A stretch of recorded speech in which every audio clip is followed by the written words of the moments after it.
Pat and I went to school together at Bucknell. I'm 2 years older than Pat, so I was part of Pat's recruiting process, and then obviously spent 2 years on campus and in the locker room with Pat. And my senior year, actually, we lived together.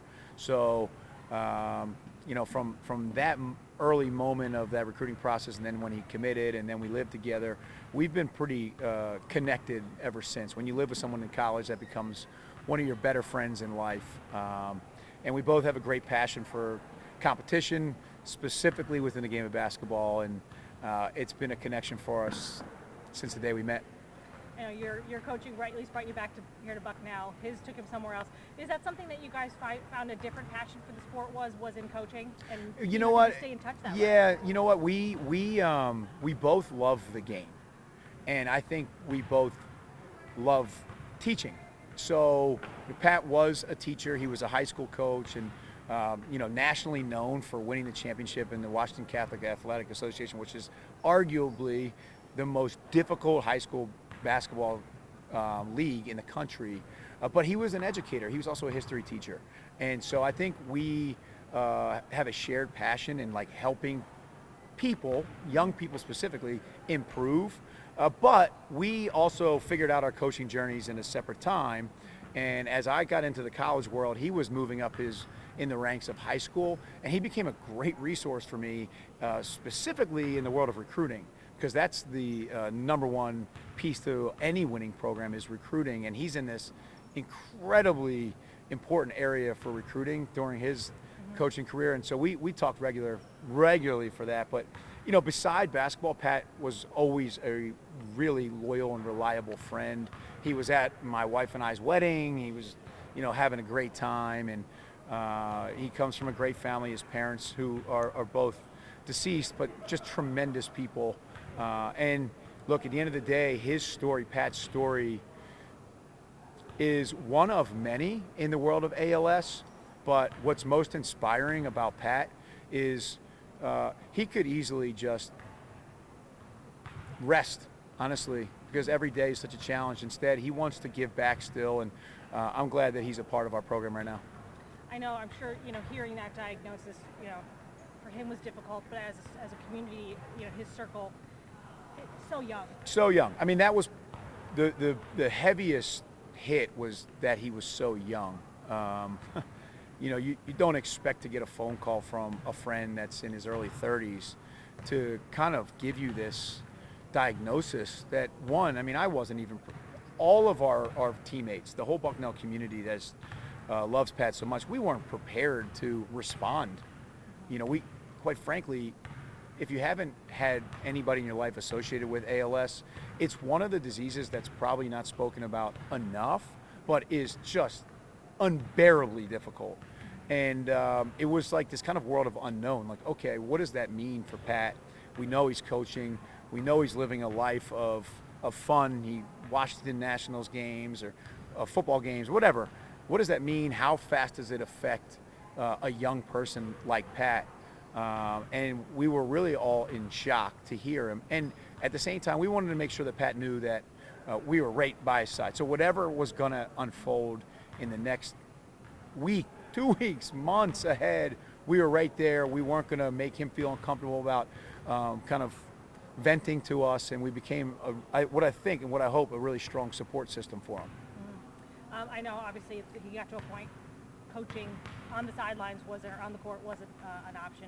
Talk about the decision and I guess the logistics of having him become an advisor. Yeah. So Pat gets diagnosed. It's very well documented that early in his diagnosis, he still remained the head coach. His body was literally failing him day in and day out, especially as it got later into the season. He was standing in the middle of the season. He was sitting 95% of the time towards the end of the season. I think every day for Pat during that season was similar to a marathon for a regular human. He was just exhausted.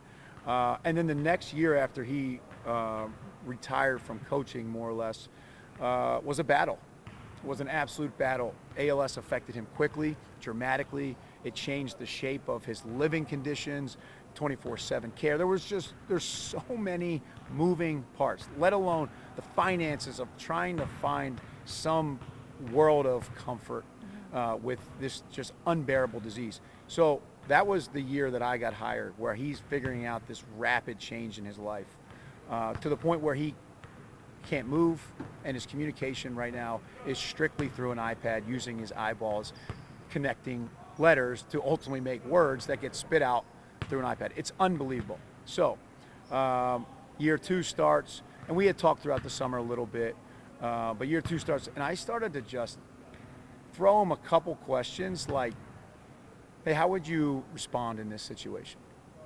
Okay, we're early in the season here. What type of practices or what type of messaging? And he's already been through it, and he's done it very well. And he started to respond quickly. And we kind of just went kind of week by week in that aspect. Like I didn't really want to push it. And then the game started, and he started giving me just invaluable insight. And it came to a point where I said, all right. I talked to his wife and him, and I said, do you want to do this? And ultimately he said, yeah, I do. And I might not be able to watch every game because my health is number one. And mind you, this is, and it's hard to tell to the viewers, and those that have been around people with ALS would completely understand. Mind you, this is literally a FaceTime with his wife while Pat is looking at an iPad with his eyes and communicating through the iPad, through the FaceTime to me. And it makes this story even more inspiring. Yeah, because I think some people may not realize you still have your brain. Yes. You still have all of that. It's your body that's lost.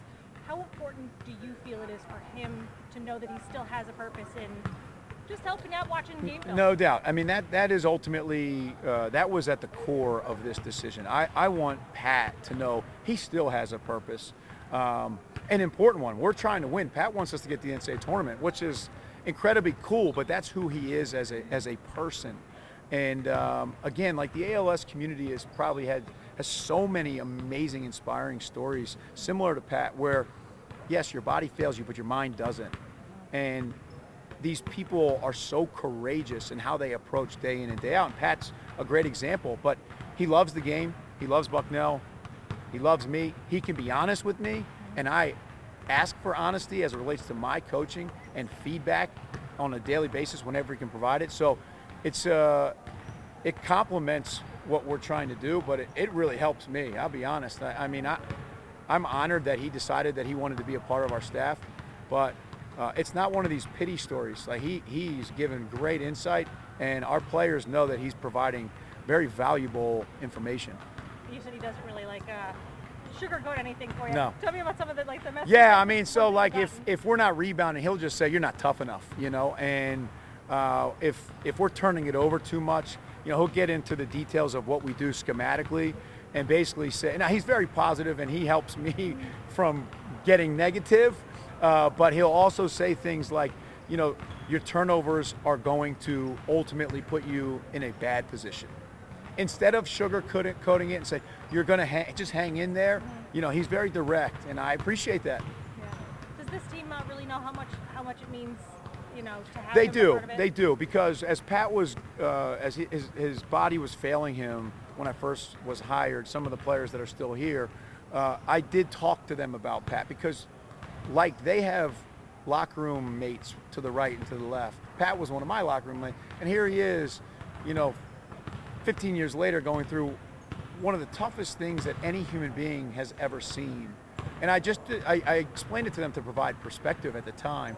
Now he's a part of our group. So I think they actually, and I know this, they appreciate what he brings to the table. I mean, I put on our board before every game, Coach Behan's corner. Whatever he gives me, I put up there before every game. And it's not one of these stories that's like, oh, let's do this because Pat needs it. Pat wants to be a part of it, and we need his guidance here, me specifically. He's not here physically, but how important is it for you to still to feel his input? Yeah, when he texts me pregame, I feel like he's here, because it's so intentional about our opponent, or mostly about us, where he feels we need to be strong as we head into a game. I feel like he's right next to us. If there's one other message that you could, end this, cap this off with about Pat. You know, what is Yeah, that? I mean, Pat is an inspiration, and so is his wife. You know, his wife Natalie is by his side every single day. They're early into their marriage. They're a young couple.